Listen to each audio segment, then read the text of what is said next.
Welcome back. We come to you once more from the depths of the supernatural world to ask, are we alone? Each episode we ask real people for their real experiences, and we share those stories with you.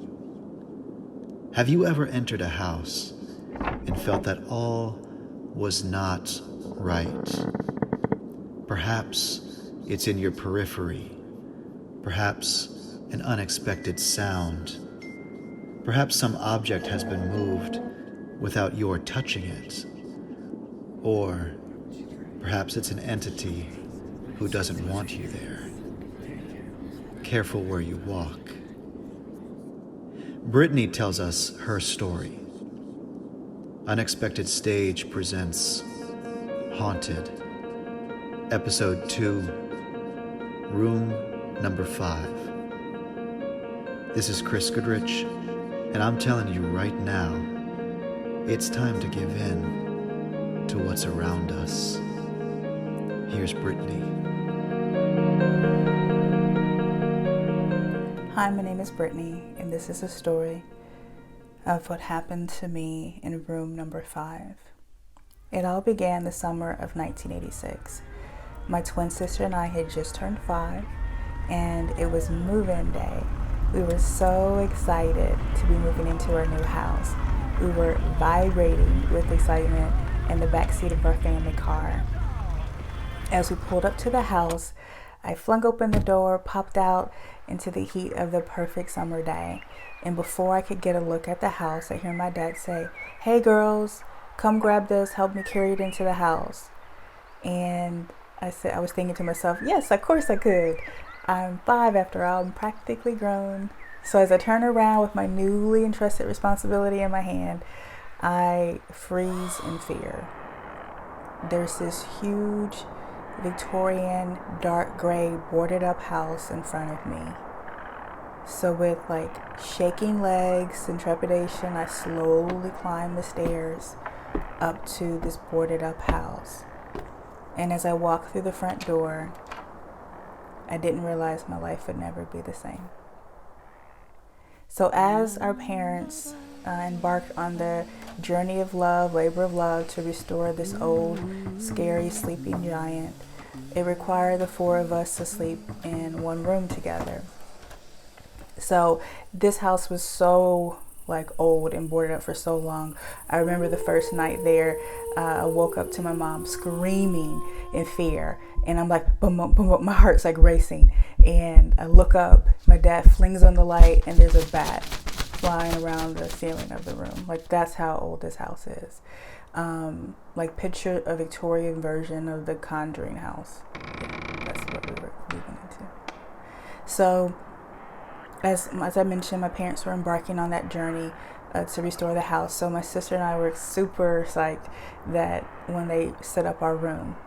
And during the course of the home's 100-year-old journey, the house was broken up into apartments. So every bedroom door had a number on it. So as we get ready to wind down for the day, and we go into our room, I look up on the doors. The door is slowly creaking open, and I see this faded imprint of the number 5. We were in room number 5. After our parents read us stories, tucked us in for the night, my sister and I giggled and talked, and eventually we whispered our good nights to each other. Good night, good night. It's pitch black in the room. We settle in. I'm slowly getting sleepier and sleepier. And then out of the darkness, I hear a man's voice. It's not my dad's voice. It's somebody in the dark I can't see. He wasn't in the room when we were there. And he's yelling, "Get out. You don't belong here. Go away." I freeze in fear. My heart's racing. I don't know what to do. He won't stop yelling. He's saying it over. "Get out. You don't belong here. Go away. Get out." My mind's racing. I pull the covers over my head. I'm trembling in fear. And finally, I muster the strength to pull and peek my head up from behind the covers. And I say to my sister, "Do you hear that?" Go away. And I hear her voice softly on the other side. Yes, he won't stop yelling.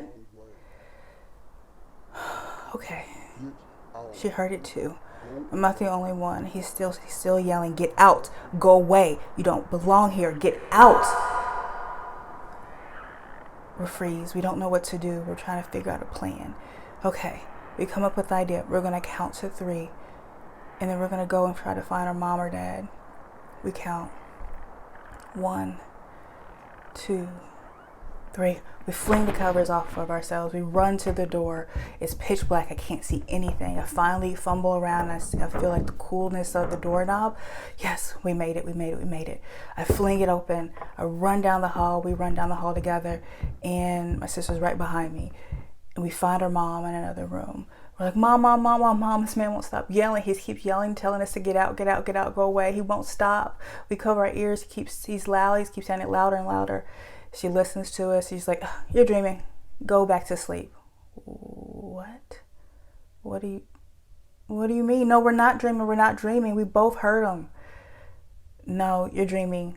Go back to sleep. So we slowly turn around. I believe like tears come into my eyes. I'm so scared. And we begin to slowly walk back to the room. And he was still waiting for us. The ghost. You don't belong. Go telling away. us to go away. Get out of his room. That was his room. Go away. Room number 5.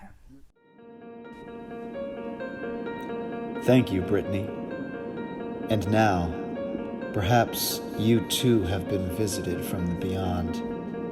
If so, we want you to tell us about it. You can email me at chris@unexpectedstage.org. Until next time, we are telling you to go ahead, enter that creepy-looking house. And if you do enter that house, for goodness sake, bring a friend. And do not close that door behind you.